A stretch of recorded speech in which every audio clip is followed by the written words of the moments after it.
The Ford Aurora wasn't just a concept car. It was so futuristic that Stanley Kubrick rejected it for being too advanced for the epic science fiction film 2001, A Space Odyssey. These Ford Aurora concept vehicles were rolling laboratories that predicted automobile technology decades before anyone was ready for them, featuring innovations we're only now taking for granted in modern vehicles. Picture this. It's March 1964, and Ford is about to unveil what they're calling the most advanced station wagon to ever come out of Dearborn. At the New York World's Fair, nestled in Ford's Wonder Rotunda alongside the debut of the legendary Mustang, sits a vehicle that looks like it rolled straight out of a science fiction movie. The Ford Aurora wasn't just different, it was revolutionary. A car too perfect for its time. But here's what makes this story so fascinating. Ford never intended to build these cars for the public. They were too advanced, too far ahead of their time. The Aurora concepts were pure imagination made real. A glimpse into what Ford's designers thought the future of family transportation would look like. And they were absolutely right about almost everything. The story begins with Eugene "Gene" Bourdonnais Jr., Ford's visionary vice president of styling and chief designer who succeeded George W. Walker in 1961. This was the man whose creative fingerprints touched over 50 million Ford vehicles during his 3-decade career. Bourdonnais had guided the design of everything from the Lincoln Continental to the Ford Falcon, and he would later help shape the Ford Mustang, Ford Maverick, and Ford Pinto. But in 1964, he was focused on solving a very specific problem. Ford was losing ground in the station wagon market. By the early 1960s, Ford's traditional dominance in the wagon segment was slipping away to General Motors and Chrysler Corporation. Competitors like the Oldsmobile Vista Cruiser, Buick Sport Wagon, and Chrysler Town & Country were eating into Ford's market share. The company needed something bold, something that would remind the automotive world why Ford had been the station wagon leader for so long. Bourdonnais' answer was the Ford Aurora, a vehicle he described as a rolling laboratory of new ideas in styling and engineering for the future. The Ford Aurora made its grand debut at the 1964 New York World's Fair, an international exposition that served over 51 million visitors across its 2-year run. Ford had commissioned Walt Disney himself to design their pavilion exhibits, creating the famous Ford Magic Skyway ride, where guests toured Disney-designed attractions while seated in Ford convertibles. It was the perfect stage for revealing the future of transportation. But even at this spectacular venue, the Aurora faced stiff competition for attention. April 17, 1964, was also the day Henry Ford officially unveiled the Ford Mustang to the world. While nearly 22,000 Mustangs were snapped up by buyers on that first day, the Aurora remained what it was always meant to be, a dream car that showcased possibilities rather than immediate realities. If you're enjoying the video so far, hit like and subscribe. It helps us keep making classic car stories you'll love. What made the Ford Aurora so special? Ford claimed it featured no fewer than 23 unique innovations that set it apart from every other vehicle on the market. Let's start with those headlights, or rather, the lack of traditional headlights altogether. Instead of conventional sealed beams, the Aurora used what Ford called mini-bank headlamps, an array of 12 1-inch sealed beam units that could be adjusted to several brightness levels. These were essentially daytime running lights, a feature that wouldn't become common on production vehicles for decades. The lighting innovation didn't stop there. Ford integrated electroluminescent panels along the body sides for enhanced visibility and safety, a revolutionary cool light system that created illumination without generating heat first. The electroluminescent technology was decades ahead of its time, predicting the LED lighting arrays we see in modern vehicles. The front and rear indicators were conventional, but Ford added white body side turn indicators that pulsed along the vehicle's flanks like something from a spacecraft. Speaking of spacecraft aesthetics, The Aurora's exterior was pure 1960s futurism. It featured illuminated panels, glorious fins, low wheel well coverings, and chrome moldings that emphasized its space-age design. The polarizing sunroof could change from transparent to opaque at the touch of a button. Imagine having that feature in your daily driver today.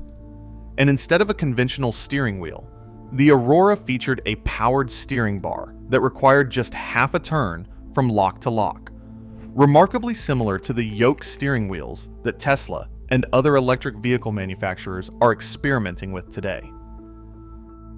But the real magic happened when you stepped inside. Ford had reimagined the station wagon as what they called a luxury lounge on wheels, divided into 3 distinct compartments that served different purposes. The driver's area was described as a command post, featuring an advanced instrument panel with a turnpike lane indicator system, a position indicator map that automatically adjusted to the car's location, cruise control, and a large speedometer with individually illuminated numerals.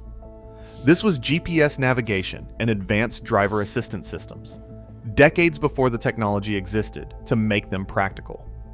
The front passenger seat was mounted on a pedestal and could be turned 180 degrees to face the rear, perfect for conversation or entertainment. Directly behind the pilot's seat sat what Ford called a communications and entertainment console, a unit that functioned as an AM/FM radio, television set, and sound recording device. Remember, this was 1964, when most cars were lucky to have a basic AM radio. The Aurora was predicting our modern obsession with in-car entertainment and connectivity. The rear area was designed as a children's compartment, dubbed the romper room. It featured a boomerang-shaped sofa that looked more like living room furniture than car seating. This area could be completely sealed off from the rest of the vehicle with a soundproof glass partition. Imagine the peace and quiet on those long family road trips. The Aurora also included an intercom system so the driver could communicate with passengers in the back without having to shout over road noise. For easy access to this rear compartment, Ford designed a revolutionary clamshell tailgate. The lower section was carpeted and doubled as a booster step for small children, while the entire assembly opened wide to create an enormous opening. And here's where Ford's attention to detail really showed. They included a table with a built-in cabinet for storing ice and beverages, essentially creating a mobile refreshment center. One of the Aurora's most unusual design elements was its asymmetric door configuration. It had only 3 doors, 2 on one side and 1 on the other, plus the rear hatch. This wasn't just different for the sake of being different. It was part of Ford's vision of how families would use the vehicle, with easier access to specific seating areas, depending on your needs. The Aurora even included safety features that were decades ahead of their time. Ford integrated a rollover structure as part of the basic design, and the roof was made of reflective aluminum that bounced back infrared rays to help keep the interior cool. These were considerations that wouldn't become standard in the automotive industry until much later. But here's the most fascinating aspect of the Aurora story, and the reason it became too futuristic even for science fiction. In 1965, Polaris Productions contacted Ford about using the Aurora in Stanley Kubrick's upcoming film, 2001, A Space Odyssey. Ford agreed to loan the futuristic station wagon, seeing it as perfect product placement for a science fiction movie set in the year 2001. The Aurora certainly looked the part of a vehicle that might exist in the distant future. However, when Stanley Kubrick and his production team actually examined the Ford Aurora, they ultimately rejected it. They felt the Aurora didn't fit with the film's overall design aesthetic. It was too advanced, too realistic for what Kubrick envisioned as the future. Think about that for a moment. A car was considered too futuristic for a movie about space travel in the year 2001. That's how far ahead of its time the Ford Aurora really was. Meanwhile, Ford was already working on a second iteration. The Aurora II, debuted in 1969, based on a production Ford Ltd Country Squire wagon that had been extensively modified. This version took the luxury lounge concept even further, with curved lounge seats, plush vinyl and wood grain trim, and deep pile carpeting that wouldn't have looked out of place in an upscale cocktail bar. The Aurora 2 featured special, pearlescent white gold paint, and English oak vinyl side trim, along with a wood-trimmed roof rack with an integrated wind deflector. But the real modifications were structural. Ford removed both B-pillars and eliminated the left rear door while reversing the right rear door on its hinges. This created a 6-foot wide door opening and transformed the Ford Country Squire into a hardtop wagon, something no production vehicle had ever attempted. Inside, the Aurora 2 was even more luxurious than its predecessor. It included an 8-inch Philco television set. Remember, Ford Motor Company owned the Philco Corporation from 1961 to 1974, along with a Philco AM/FM stereo radio and stereo tape recorder and player. The passenger seat could pivot 180 degrees for conversation, and the entire interior was designed around the concept of mobile entertainment. Of course, this luxury came at the cost of safety. The Aurora 2 didn't have a seatbelt or shoulder harness in sight, indicating that passenger safety simply wasn't a consideration in this particular vision of the future. This was one reason why the car couldn't survive once it finished the show circuit. It didn't meet new Department of Transportation safety requirements, and like many Ford concept cars of the era, it was probably scrapped in-house. But the Aurora's influence on automotive design was just beginning. Eugene Bourdonnais had been right when he said it was a rolling laboratory of new ideas. Many of the Aurora's features would eventually make their way into production vehicles, though it would take decades for the technology and market demand to catch up with Ford's vision. Those mini-bank headlamps predicted LED lighting arrays and adaptive headlight systems. The entertainment console anticipated modern infotainment systems with multiple screens and connectivity options. The yoke steering wheel foreshadowed the steering solutions we're seeing in electric vehicles today. Even the polarizing glass sunroof was a precursor to the electrochromic glass that's now available in high-end vehicles. The electroluminescent panels pioneered the electroluminescent body lighting we see in modern luxury cars.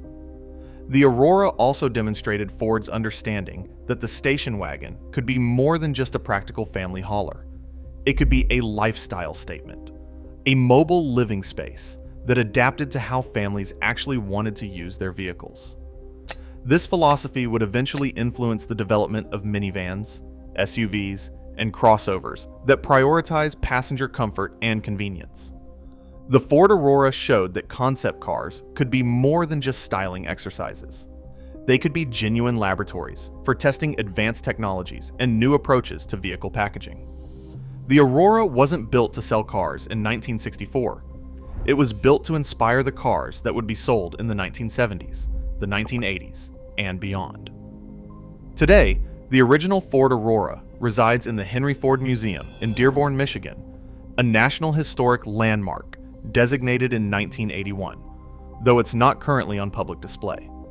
It serves as a reminder of an era when automotive designers were encouraged to let the imagination roam free, as Bourdonnais put it. In our age of increasingly sophisticated vehicles with multiple screens, adaptive cruise control, automated parking, and entertainment systems that would make the Aurora's console seem quaint, it's worth remembering that many of these ideas were first explored in a station wagon at the 1964 New York World's Fair. If you enjoyed the video, give it a like, subscribe to the channel, and join our community. Thank you for watching.